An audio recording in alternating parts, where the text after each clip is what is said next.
All right, it's 100 degrees outside right now, so let's talk about some cool stuff today.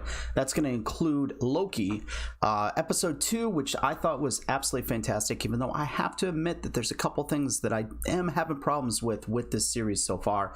But overall, I'm really enjoying it right now. And then Bad Batch, episode 7, which brought us a character that we haven't seen in quite a while that I think we really all were anticipating. So that was really, really cool too. But before I get into any of that, make sure you subscribe, hit the notification bell. Also, let me know in the comments, do you think that Loki and Lady Loki are going to be able to overthrow the TVA at the end of this season? I've got a few views on that, and I think that they might actually have some help. And I think it's going to be kind of unexpected. I should have said this just a second ago, but of course it says it in the title. This is going to be spoiler discussion. So if you haven't seen episode 2 of Loki, and if you haven't seen episode 7 of the Bad Batch, might be a good time to look away, go watch those things, and come back and watch the replay of this video. But anyways, let's kind of get into it. So far with Loki, I love the tone of the entire series. I like, I think what it's kind of going for, which is that it's going to take Loki, this character that's always been kind of complex, add some more complexity to him, but also give us a better idea what's going on inside the guy's head, which I think is absolutely amazing because he is one of the more complex characters that we've seen in the MCU. And it's kind of a lot of it is because of the portrayal of Tom Hiddleston and how great he's done playing the character. And then also just the writing that's the people that Kevin Feige has hired. You know, it's been just an absolutely phenomenally written character. But now, kind of like with Falcon and the Winter Soldier and WandaVision, now with this character who was kind of a side character, even though, let's be honest, I mean, if Thor was the main character of the first 3 Thor films, Loki was definitely the second build character, I would say. So he has gotten probably a little bit more character development than either Sam Wilson or Bucky Barnes, Wanda, or Vision did in the movies. So we do know a lot more of what's going on with Loki. We also have this other part of it too, where with the original, you know, with Wanda and Vision and Sam and Bucky, all of those are the same exact characters that we've seen in the last however many movies, except for Vision, I guess, it was kind of a little bit different. But we're seeing a continuation of their story. With Loki, it's a little bit different. I mean, he's a character that this is a different version of him than what we've ever seen before, because it's a continuation. It's the Loki of at the end of the original Avengers that hasn't gone through a lot of the stuff that the Loki that died in Infinity War did. And this version of Loki never will. He's never going to be the reason why his mother dies, all depending on how they deal with the time travel aspect of it. But this version of Loki's never going to go through a lot of those things. So it is a kind of a different character, whereas with Falcon and Winter Soldier and WandaVision, those were basically the characters that we've grown to love, I guess. And this is kind of seeing how this is going to play out is also going to give us kind of an idea what they might do with Gamora in the Guardians of the Galaxy films, and depending on if she does show up somewhere in the 4th Thor movie, which I don't really think that she will, but I think her story is going to continue on with Guardians of the Galaxy 3. But she's also another character that isn't exactly the one that we've grown to know and love. She's a different version that hasn't gone through a lot of the same stuff that the characters that died in Infinity War did. So with Loki episode 2, or the first 2 episodes of Loki, a lot of it has been kind of giving us an idea where, or reintroducing this Loki to us, so we can kind of get a feel for who he is. And he's the trickster god. He's the god of mischief. And to be honest with you, I don't think any of us really know exactly what's going on with him. how much can we trust that he's going to follow any of the paths that maybe we theorize about, or that the show is kind of setting up? It could go in so many different directions with him, because I don't think Loki knows who he is at this point. So that's kind of interesting. And then with Mobius, Mobius is probably showing him maybe the right amount of, he's trusting him about the right amount. He definitely doesn't trust him fully, but I think he trusts the role that Loki needs to play in getting everything solved. So I must say, more than anything, I really like the relationship between Loki and Mobius. I think that's been the highlight of the show so far. Tom Hiddleston and Owen Wilson have done a fantastic job portraying those two characters in this series so far, and kind of giving us an idea of how those characters, or let's just put it this way, the way the characters interact is fun, is playful. They're both feeling each other out, but it hasn't really shown us 100% where the relationship is going to be at the end of this season. I think with Falcon and the Winter Soldier, which also had kind of a playful, complicated relationship between the two main characters of that series, but we all, I think, at the end of the day, knew where it was going to end up, which was Sam and Bucky becoming better friends because of the events of the series. With Loki, how that relationship between Mobius and Loki is going to play out is such a mystery. And one of the things that I kind of I theorize about right now, and let me know in the comments if you think I'm kind of full of this, or this might be able to happen. I think that there's a chance that Loki will take down the TVA, the Time Variance Authority. And I think that there's going to be a good reason. I think that these timekeepers, or whoever it is that's kind of in control of all of them, the ones that they think are these alien reptilian creatures, but maybe that's just them tricking people into thinking that's who they are. But I think that they're going to turn out to be evil. And I think that Mobius is going to realize this. And between Mobius and Loki, I think that they're going to try to take down the TVA. Right, I'm going to bring Sonic. You want to talk some Loki and Bad Batch with me? I'll join you in this. But honestly, like, I think that we're going to see things play out differently than what it's kind of setting up. Yes, I just did get a haircut. I'm loving it. It feels so much cooler too.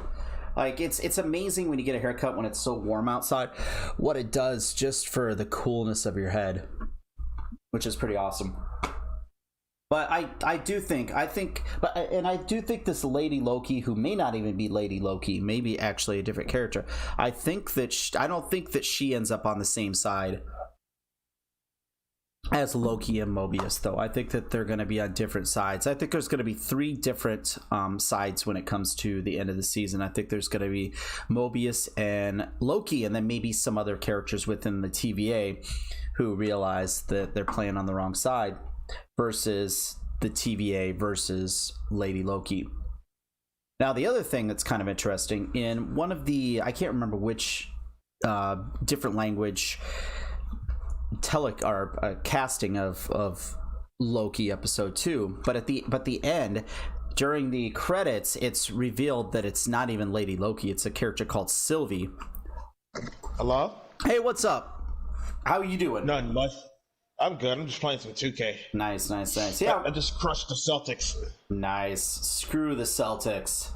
They need to go down. Yeah, Michael Jordan. I had him. He had 5 blocks against them. Nice. Well, he does have the athleticism. He's one of the best defensive 2 guards, maybe the best defensive 2 guard of all time. Man, I hope the Hawks win. It's good if they win. This is going to be their first Eastern Conference Finals appearance in like over 50 years. And every single team that's left in the NBA playoffs are a team that if they win, I'm going to be able to say, awesome because it's going to be a team that hasn't won in forever. I just hope the Suns make it to the finals. And it's bullshit that Chris Paul's out, but yet they won't let LeBron be out. Yeah, it's kind of sus, as they say. You know what? We should set up at some point. I want to do where we talk our favorites, or our starting five, or maybe the top five players at each position. And Kareem NBA, said the Bucks that Bucks team ain't gonna win a title. Yeah, it's going to be tough when basically Giannis is being forced into being one-dimensional right now.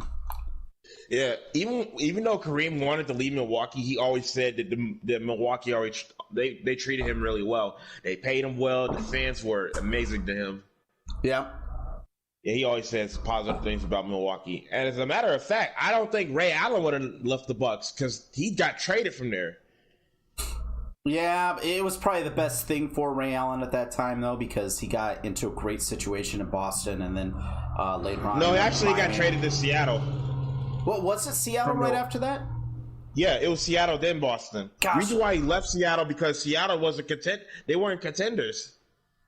Yeah, I can't blame if a team doesn't do anything to build around their star players. I don't really blame them too much for leaving. But I want to get back to, because I'm doing a stream right now with just Loki and Bad Batch and stuff like Loki, that. So, yeah, you haven't seen Loki season 2 nope. or episode 2. All right, but let's switch gears a little bit and talk Bad Batch for just a minute, and then I'll get off with you, and then I'll finish up my Loki discussion. With Bad Batch episode 7, how did you feel about Rex's appearance in that? Awesome. Yeah, you know, there's a little bit of me that was slightly underwhelmed, but I think I guess I was expecting more of a set up for him to be in the series just a little bit more, and I've kind of gotten over that. I understand now that they don't want to detract from the main storyline too much. That's why if Ahsoka does appear, it's going to be one episode and that's it. And a lot of these other characters. I liked it when Rex got a little got paranoid when they found that they still had their chips inside, even though they're different and they've been able to deny it. It was only a matter of time. It kind of mirrored how Kanan acted when he realized that they were clones, and he kind of had that initial PTSD reaction where he wasn't going to trust them. They're clones. Yep. And I think with Rex, it makes sense because it was only, you know, at this point a week, 2 weeks, maybe a month. I don't know how much time has passed, but it hasn't been very much time since Rex dealt with that situation with Ahsoka. So it makes sense that he would not trust them initially. And it's not like he doesn't trust them. It's that he doesn't trust the inhibitor chips. He understands that the inhibitor chips are all powerful because he himself, like, you got to realize, he probably had maybe the best relationship with his Jedi, being Ahsoka, that anybody else has ever had, and he was unable to control it. So in his mind, he's got to be thinking, there's no way these guys who don't really have these types of relationships would be able to control the inhibitor chip whatsoever. Hey, what's up, Exotic VX1? How are you doing today? So I could totally understand why he would think, you know, be really kind of wary of being around them, especially considering that Rex is somebody who has went against Order 66. So according to the Order, he should be terminated by anybody that's following the Order, basically. So It totally makes sense. And Wrecker's, I predicted that Wrecker was going to go off on him and they'd have to subdue him and take his chip out. However, I really thought that Omega was going to be able to get through to him enough for him to pause, and then they were going to knock him out and take out his inhibitor chip. And it just once again shows just how powerful those chips are, that the bond that they've showed between Wrecker and Omega just wasn't enough. It just wasn't enough to keep him from trying to execute the Order. That means nobody can. I mean, if Bly couldn't with Ayla Secura, if Cody couldn't with Obi-Wan and if Rex couldn't with Ahsoka, they better, this is what I gotta say, they better not have show a clone, just a random clone that was able to ignore Order 66 without having a good freaking reason, like the chip was malfunctioning or something like that, because they've shown that the clones cannot resist the orders. So, and I thought last episode was another good example of that.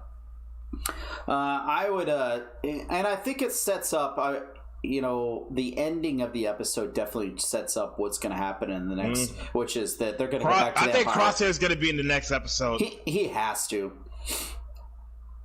You think there's a chance that they'll go a full episode with him? Most likely, because that guy at the end contacted the Empire. Yep.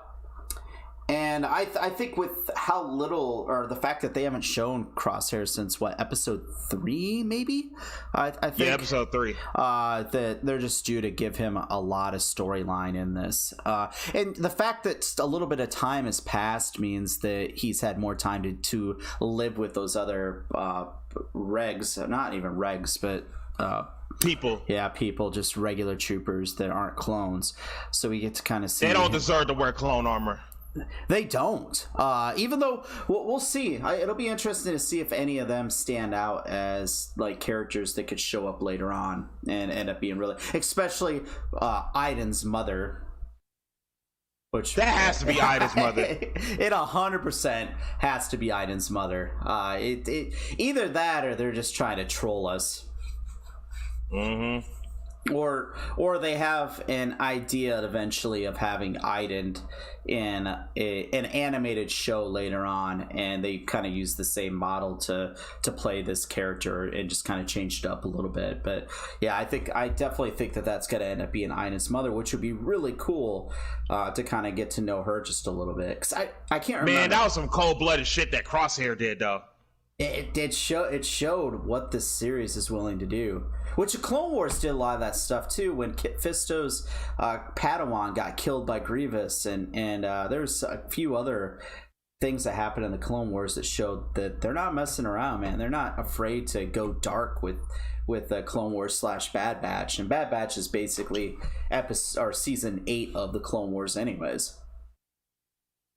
I'm excited, and I'm even more excited that the series is probably going to continue to go on more than one season, and I think they're going to get a lot of feedback on what people really liked, and it's going to be some of the darker stuff. It's going to be some of the showing what's happening in the Empire, and I think we're going to see more of that in season 2. The Empire's biggest mistake so far is letting them clones go. Yes. Yep. And then going with the enlisted stormtroopers who can't hit a damn thing and get killed by a bunch of Winnie the Poohs. Yeah. Oh, the clones would have wiped the Ewoks out. It would have been a massacre. It would have been an absolute massacre. So shoot, I need to show offline and real quick on my profile, because I have people inviting me. I'm like, I'm not playing right now, man. We're not playing some Battlefront 2. I'll play later, but you play later on tonight? Yeah. I'm gonna go do some stuff with the family. Yeah, my aunt's supposed to come over tonight. She want me to help her with get her apartment and stuff. Oh, nice. God dang! I forgot Sidney Moncrief was athletic. Sidney, yeah, wasn't he another one of those kind of defensive specialists? Yeah, he was the one who shut down a rookie. Well, I wouldn't say shut down, but he gave rookie Jordan a tough time in the '85 playoffs. Okay. All right. All right. So I'm gonna wrap this up with Bad Batch with you real quick. But what do you have any other predictions for the next episode at all? I feel like Vader's gonna appear at the end of the season. Yeah, very, very end. And he has to. Yeah. And the Bad Batch are going to be like, oh my God. And they're going to barely escape with their lives. Maybe it's possible that one of the members of the Bad Batch ends up getting killed by him. Mm-hmm. And that'll really up the stakes for future future seasons, which would be kind of cool. I haven't seen the Loki show, so you could talk all about that. Yeah, well, I'm gonna get off with you because I'm gonna wrap this up and finish my conversations on Loki, and that way I can go about my day, get the stuff done I need to, so I can get back here and play Battlefront 2 later. So yeah, cool. All right, I'll talk to you later. All right, peace. All right.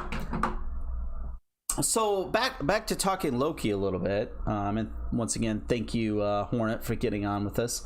But Loki, I really do think that there's going to be a conflict between the TVA, Mobius and Loki, and then slash this Lady Loki slash the Enchantress, which is who this character more than likely is, according to the credits at the end of episode 2.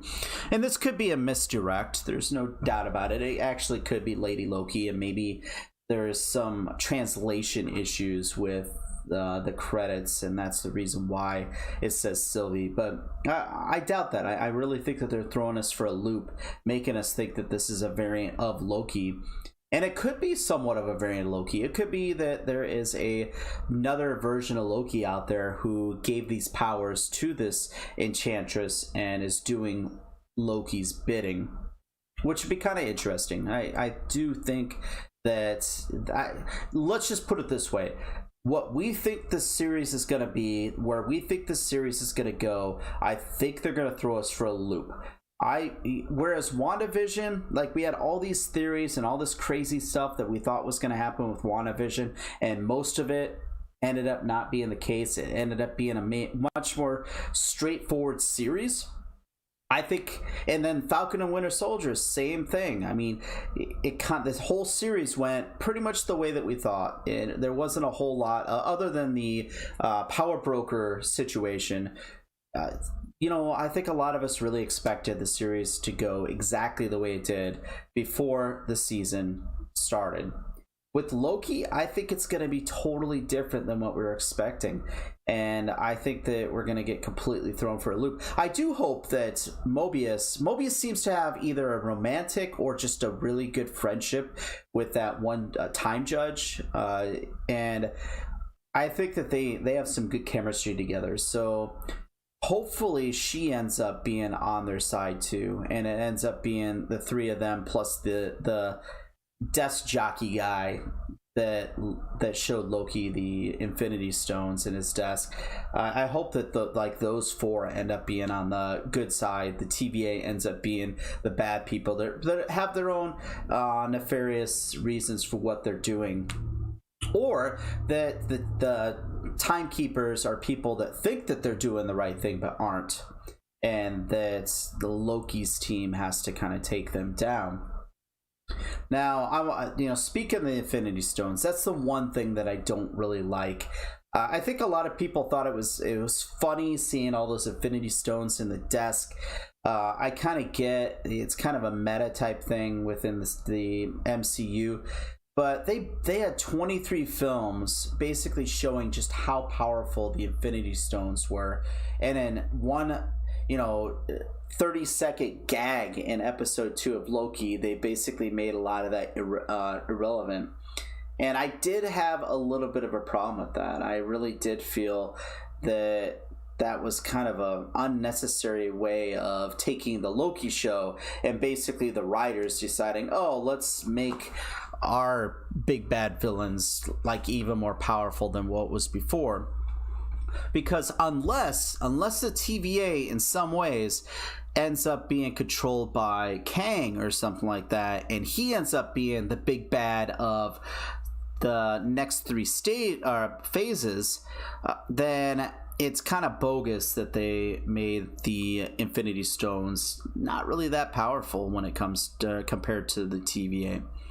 Now that is where, if it ends up being that Kang is controlling the timekeepers, or maybe there is no real timekeepers, maybe Kang is them and he's created this story about the timekeepers that the TVA all believes, and they all believe they're part of something really important, but Kang is pulling the strings behind all of it. And if he's the one that's the big bad of the next few stages, then at that point I could be okay with that scene from the with the Infinity Stones in episode 1 of Loki. Then that would put that in kind of a different light, and kind of going back and looking at it, we could be like, okay, all right, now we understand why they showed the Infinity Stones as basically being useless within the context of the TVA. And then it'd be cool. But as of right now, I'm just not a big fan of that. They basically came out and said that Thanos is a little bitch compared to them, and that they're all powerful. Which I just have a little bit of an issue, because if they're all that, so let's say that Wanda is responsible for the multiverse of madness. Well, right now this series is setting it up that it's not Wanda. She's not the real villain in this. That it is Lady Loki, or the Enchantress, and whoever she is. So is this character going to be the big bad of Doctor Strange 2? Or, like I was just talking about Kang, is Kang going to be the big bad of that? Is Kang going to be this villain that's going to be at the heart of the fight for Wanda and Doctor Strange, going against Kang, and what the problems that Kang's going to create by creating this multiverse, all these different divergent timelines? And then is that going to also go into what Ant-Man and the Wasp Part 3 is going to get into?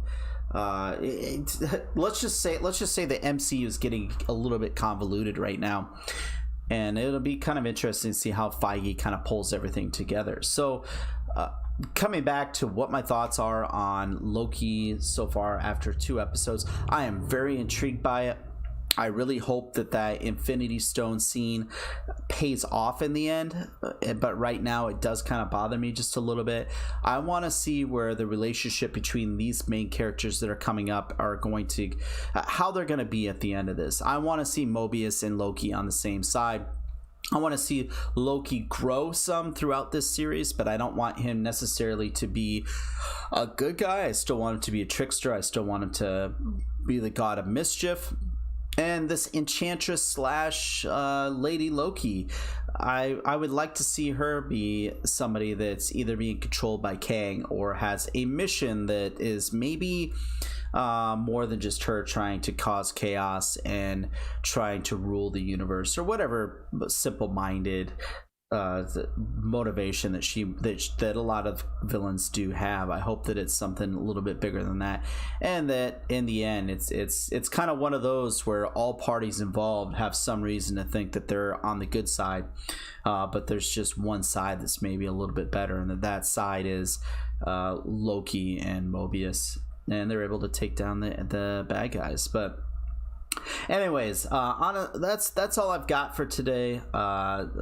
I'm really excited for Bad Batch episode 8 tomorrow. I really kind of hope that it's a Crosshair episode, and maybe it's a Crosshair episode throughout the entire thing, and it ends with Crosshair having his brothers, the rest of the Bad Batch, in his sights, and that's where it leaves. So that's gonna be my prediction right now. My prediction is that we're gonna get an episode complete with Crosshair. He's gonna be hunting down the rest of the Bad Batch, and it's just gonna end with him looking down his sights and having one of the members of the Bad Batch within his aim, with him having the kill shot available to him. And then it's gonna cut, and we're going to be waiting for another week for episode 9 to see what happens with that situation. Will Crosshair kill somebody? Will he not? And it's going to be kind of exciting, and it's going to be a good cliffhanger. My prediction: we will see what happens. But once again, make sure you subscribe, hit the notification bell. Let me know what you think is going to happen in episode 8 of the Bad Batch and episode 3 of Loki. How excited are you for these series, and how do you think that they've been going so far? May the force be with you all, and everyone have a wonderful day.